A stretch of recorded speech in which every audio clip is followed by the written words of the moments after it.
البدع والأهواء، أهل البدع العقائدية وأهل البدع السياسية.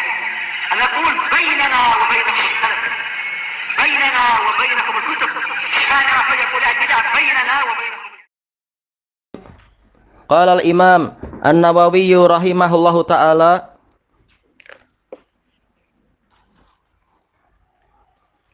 masuk bab baru ya, alhamdulillah. Al-babus situn, bab yang ke-60. Al-karamu wal jud, masalah kedermawanan. Karam kedermawanan, jud juga kedermawanan. Ada nggak kita punya istilah lain tak? Kalau Al-Quran, kalau bahasa Arab membisakan, boleh apa? Memperbanyak istilah, maknanya sama, yaitu kedermawanan. Kalau bahasa kita apa selain kedermawanan? Agak susah dicari. Walaupun karam sendiri memiliki 3 makna, tapi yang diinginkan oleh Nawawi di sini maknanya adalah jud itu sendiri, kedermawanan. Wal infaq fi wujuhil khair, dan berinfak, membelanjakan di berbagai sisi kebaikan. Siqatan billahi ta'ala, dalam keadaan percaya kepada Allah Ta'ala, tidak takut miskin. Allah yang akan menggantikan. Nah, beliau membuka bab ini dengan ayat yang sangat mulia, dan semua ayat mulia. Qala Allah Ta'ala wa ma anfaqtum min syai'in fahuwa yukhlifuh wa huwa khairur raziqin. Dan apapun yang kalian infakkan berupa sesuatu apapun, dikasih apa? Taukid apa di sini berarti? Tabiin, ya, tabiin dari ma. Sesuatu apapun yang kalian infakkan, fahuwa yukhlifuh, maka dialah, yaitu Allah, yang akan menggantinya. Wa huwa khairur raziqin, akhir ayatnya itu, dan Allah adalah sebaik-baik yang memberikan rezeki. Di sini lafadznya umum, bersifat ma. Karena apa? Kita tahu di dalam usul fikih, ma mausulah, baik dia itu yaitu ma ataupun man mausulah, semuanya bersifat umum. Maka ayat ini bersifat umum, baik itu infak yang bersifat wajib seperti apa? Seperti zakat, ataupun demikian pula nafkah kepada keluarga, dan infak yang bersifat mustahabat, berbuat baik secara umum kepada fakir miskin, anak terlantar, kepada misalkan apa lagi, yaitu sedekah-sedekah kepada dan sebagainya, semuanya. Ataupun bukan berupa harta, boleh jadi dengan tenaga atau waktu atau perhatian atau jah, yaitu kemuliaan, mau memberikan syafaat kepada untuk orang lain dan seterusnya. Ini umum. Tayyib. Tetapi dalil umum ini telah dikhususkan. Tayyib, dikhususkan dengan dalil-dalil yang banyak, yaitu tidak boleh menginfakkan yang buruk-buruk. Dalilnya banyak sekali, dan sebagiannya telah kita lewati di dalam kitab Riyadhus Shalihin ini. Wala yaqbalullahu illa thayyiban, Allah tidak menerima kecuali yang baik-baik. Taib. Berarti apa? Ma di sini min syai' yang bersifat umum, dia dikhususkan dengan kebaikan. Maka disebutkan oleh Imam Ibnu Jarir At-Tabari rahimahullah dalam tafsir ayat ini, maksudnya adalah min ta'atillah, di dalam ketaatan pada Allah. Jadi bukan infak yang buruk-buruk, menginfakkan yang dalam maksiat-maksiat, bukan. Tapi infak di dalam ketaatan kepada Allah. Baik. Lalu bagaimana kalau infak yang bersifat mubah? Ini juga masuk di sini. Makanya disebutkan oleh Imam Ibnu Katsir rahimahullahu taala minal mubahat, perkara yang mubah. Baik, bukan yang penting apa? Bukan yang haram-haram yang diinfakkan, tapi yang mubah dan juga yang bersifat ketaatan.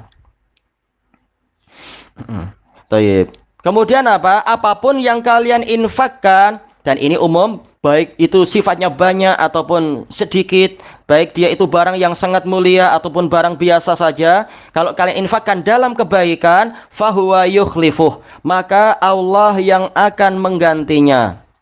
Baik.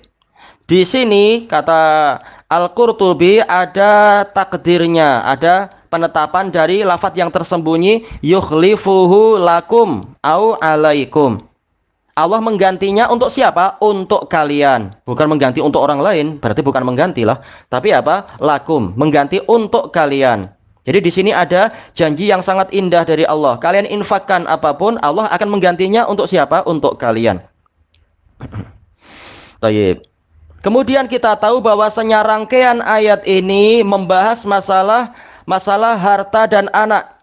Karena lafaz-lafaz sebelumnya, kalau nggak salah ini ayat berapa ini? Saba 39. Kalau nggak salah di ayat yang ke-37, wa ma amwalukum wala auladukum billati tuqarribukum indana zulfa.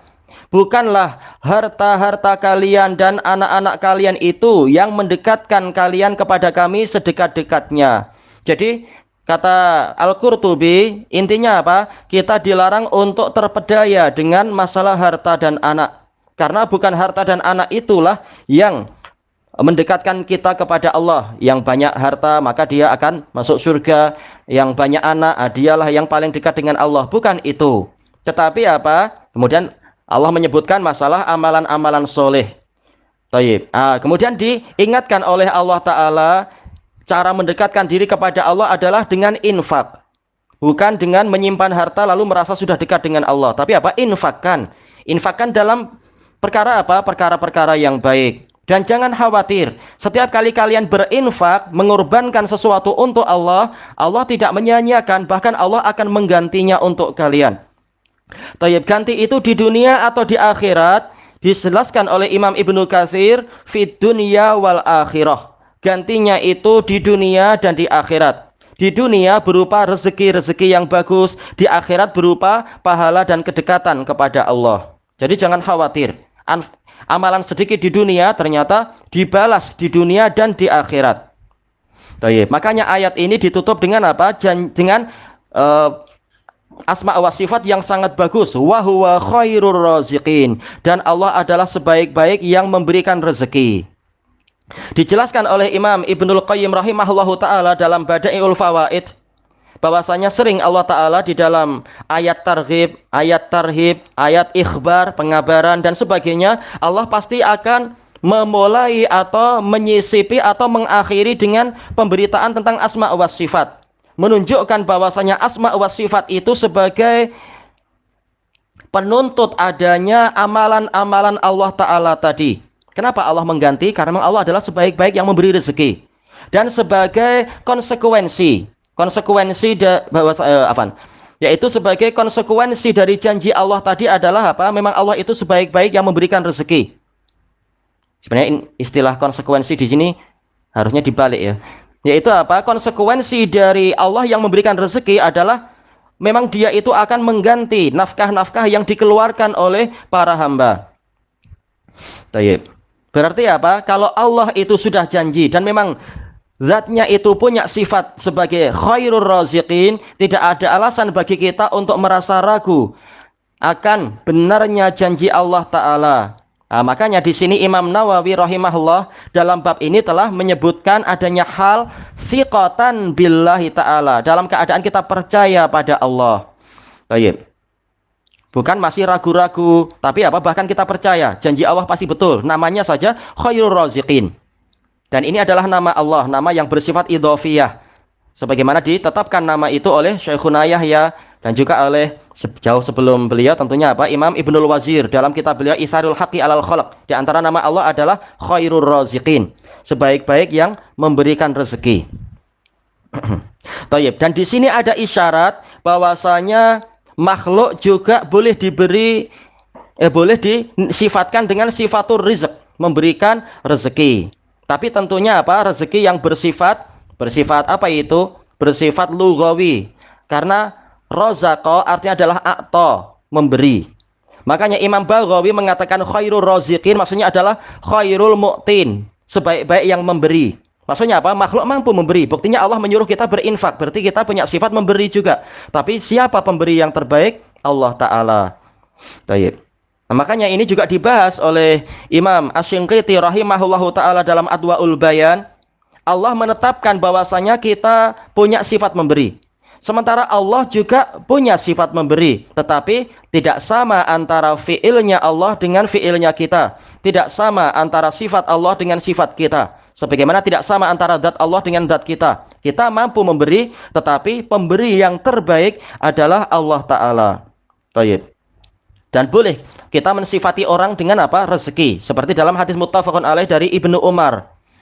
Apa itu? menceritakan di masa pemerintahan Ibnu Zubair, karena yarzuquna tamron. Ibnu Zubair memberi kami kurma, memberi rakyatnya kurma. Baik. Tapi bagaimana dengan ayat hal min khaliqin ghairullahi yarzuqukum minas sama'i wal ard? Adakah pencipta selain Allah yang memberikan rezeki pada kalian di langit dan di bumi? Dari langit dan dari bumi, jawabannya tidak ada. Maksudnya adalah pemberi rezeki yang sebenar. Adapun kalau asal kata boleh memberi, rozaqo artinya memberi. Sebagaimana apa? Masalah melihat, kita mampu melihat, Allah mampu melihat, tapi tidak sama penglihatan kita dengan penglihatan Allah. Baik. Jadi ayat ini membahas masalah infak, membahas masalah amalul bir, membahas masalah kedermawanan, juga membahas masalah tauhidul asma was sifat. Baik, ilahuna wallahu a'lam.